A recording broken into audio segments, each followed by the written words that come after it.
Dear Josh and Maggie, we love you a lot. Thank you for your marriage. Sometimes I wonder if when we plan certain events, if we ever check it with the lectionary. Because Jesus cursing a fig tree out of season just seems a little spontaneous. So I'm going to address it and sidestep it. With human beings, especially baptized Christian souls, there is never a time in which we do not bear fruit. There is never a time in which we do not bear fruit. And so the Lord who blesses, beneditre, who speaks good things, who has the power to call forth blessing, blesses you. As Father Matt greeted you at the altar of the cathedral, he spoke the words that Christ abundantly blesses your marriage. And while you had no idea what all those blessings would entail, here you are, with your friends and family and those that love you. I first met Maggie in 2007. We were both students at the Leeds School of Business. And if you knew Maggie at the time, she was a power woman. We were in business school, which probably should have been renamed busyness school, because those were our lives and busyness is the fruit of business. But we would be in classes, Maggie and Cheryl and myself, and Maggie would turn to us and say, if we just did this in the Catholic Church, it would fix everything.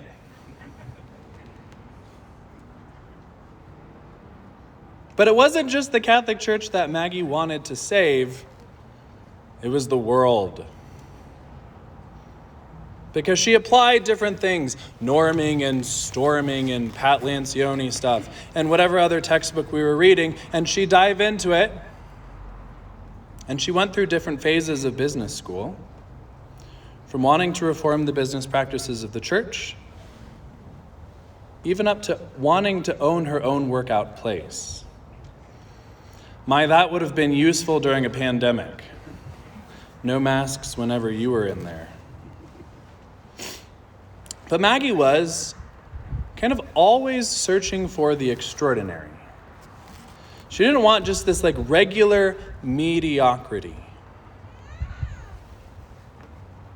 And her friends who knew her and loved her thought some of her ideas were great and thought some of her ideas were slightly outlandish, maybe too big for practicality. And yet, praise God for your magnanimous heart, Maggie. In her search for the extraordinary, she met Josh. Now, side note, Father Sam likes to play this game around Christmas. It's a Hallmark love romance story in which you divide 3 plots. The damsel who finds herself in whatever circumstance, the man who enters in with his daring or dashing or dumbfounding entrance, and how the two of them are whisked away into endless marital bliss. And especially after at least 2 drinks, it is a hilarious game. You write down a whole bunch of scenarios, put them in a hat, draw them out, and just see how these fortunes of people unfold before you. I couldn't help but note, in reflecting on your relationship, how it bears a slight resemblance also with the providence of God. For here comes Josh, out of the doldrums of Lakewood predictability, but tempering Maggie with a virtuous stability.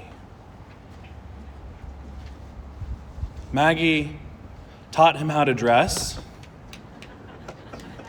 Josh would hold Maggie in place in moments of emotional whatever you want to call it. And the two found a balance with each other. And allow me to quote to you, O Maggie of extraordinary desire, from G.K. Chesterton. The most extraordinary thing in the world is an ordinary man and an ordinary woman and their ordinary children.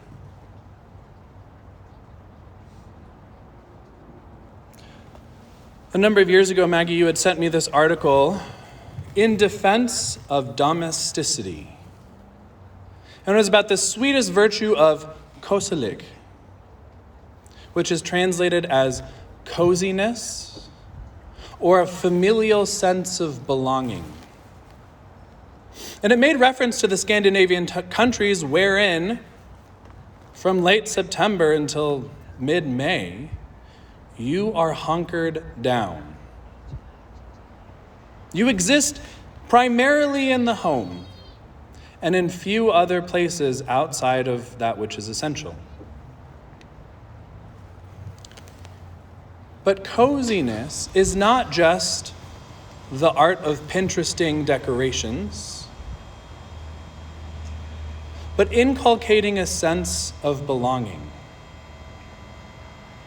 If you notice that trendy bars try really hard to be homey, and they do it by way of decorating, but you cannot supplant the genius of God's design of the home with anything from Hobby Lobby.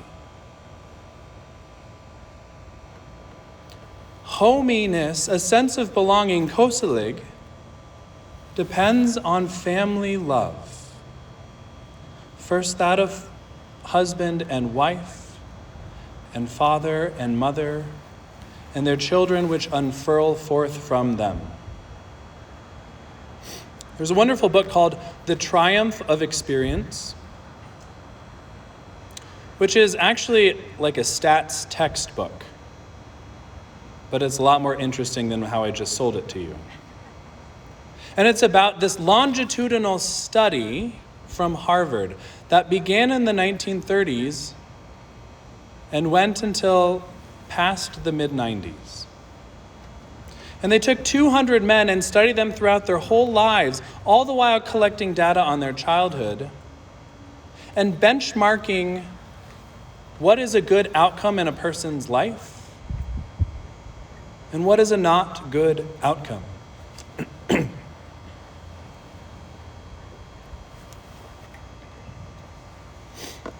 According to their metrics, the single most important ingredient for a happy life, beyond money, beyond recognition, beyond fame, was a tender home experience before the age of 7.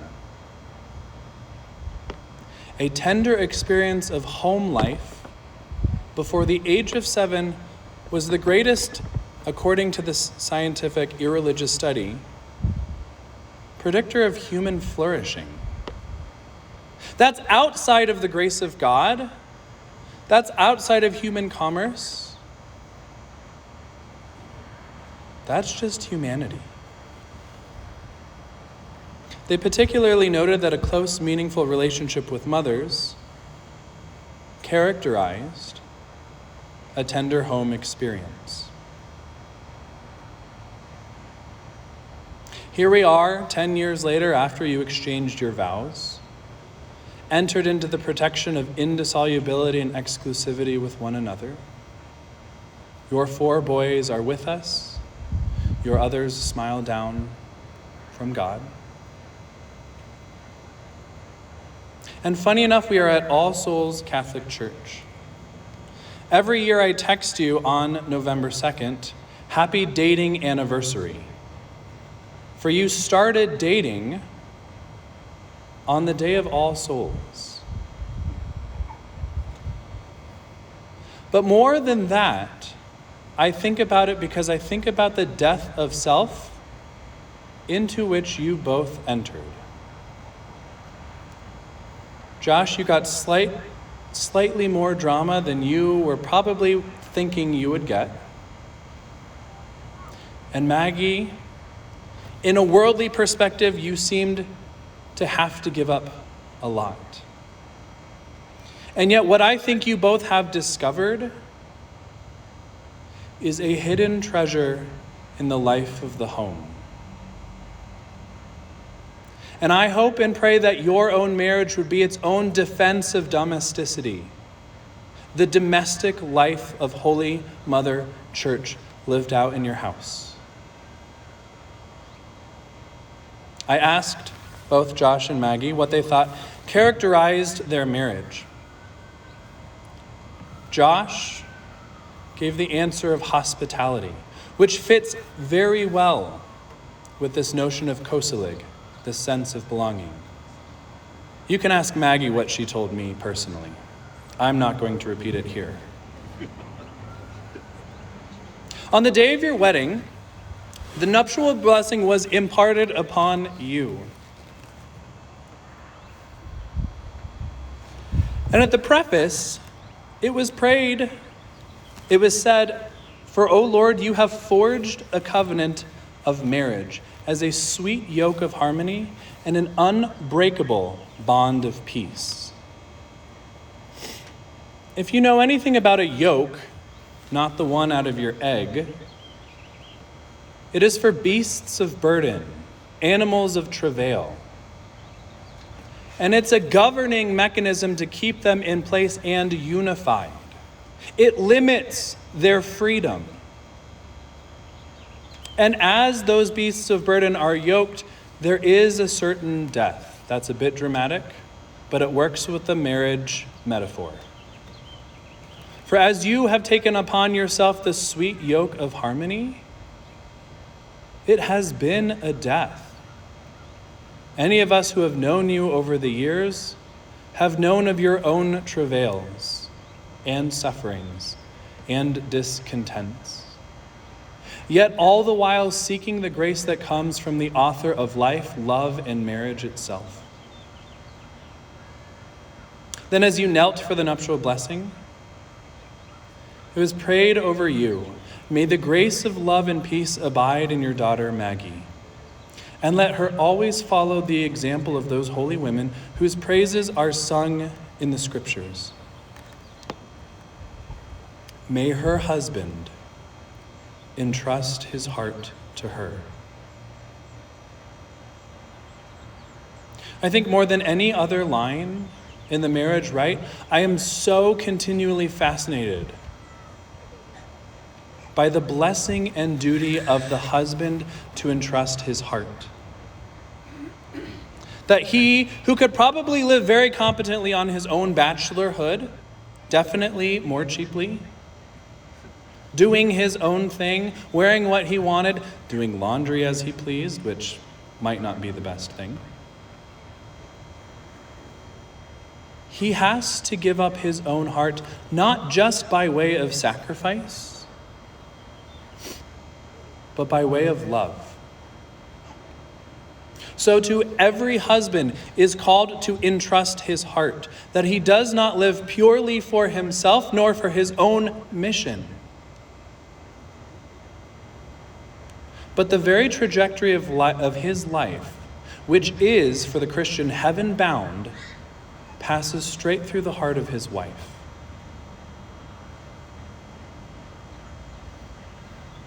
We pray that you, Josh, continue, and that all married husbands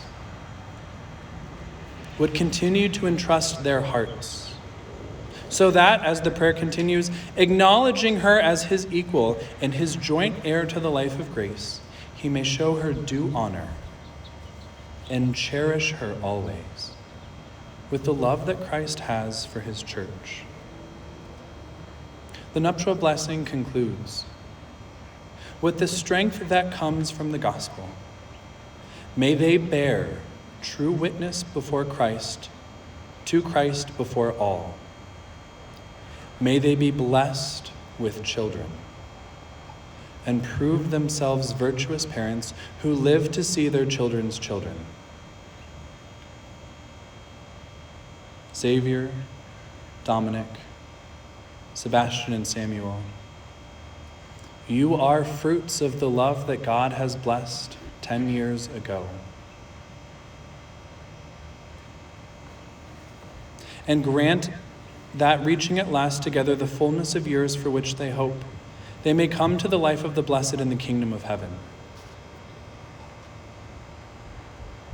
Josh and Maggie, just as your dating relationship began on the day in which we remember to pray for the dead, so too your marriage will end in one of your death.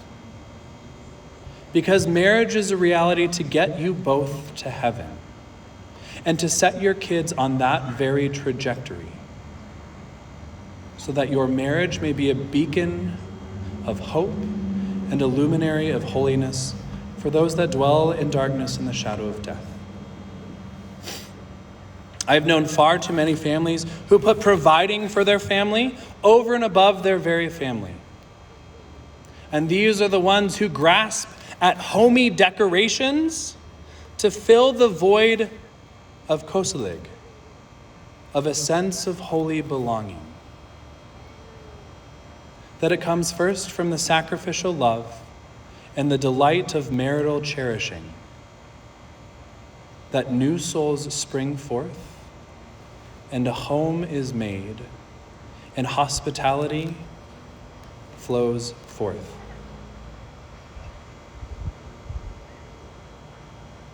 The first reading, which says their wealth remains in their families, their heritage with their descendants. Through God's covenant with them, their family endures, their posterity for their sake. And for all time their progeny will endure, and their glory will never be blotted out. Holy marriages beget holy marriages. A fruitful life of the home begets radical vocations that not only change the world, Maggie, as you first desired, but they lead souls to the singular place where they can be fulfilled. The glory of heaven and the embrace of God our Father. If loving another person is to see the face of God, then co-creating another person is amplifying the presence of the Creator God in his image and likeness. Then the number of those that will love him shall increase, and the amplitude of heaven will be forever changed. And to see the face of God is the beatific vision, heaven itself. By succumbing to the death of your wallets, by opening up your wallets, your womb, your life, your love to your children, you have forever altered the course of human history and ushered in the kingdom of heaven through the eyes of a precious child. 4, so far counting. We love you, and we stand with you at this altar again, that you may seek the blessing of God, who blesses abundantly your love. Praised be Jesus Christ.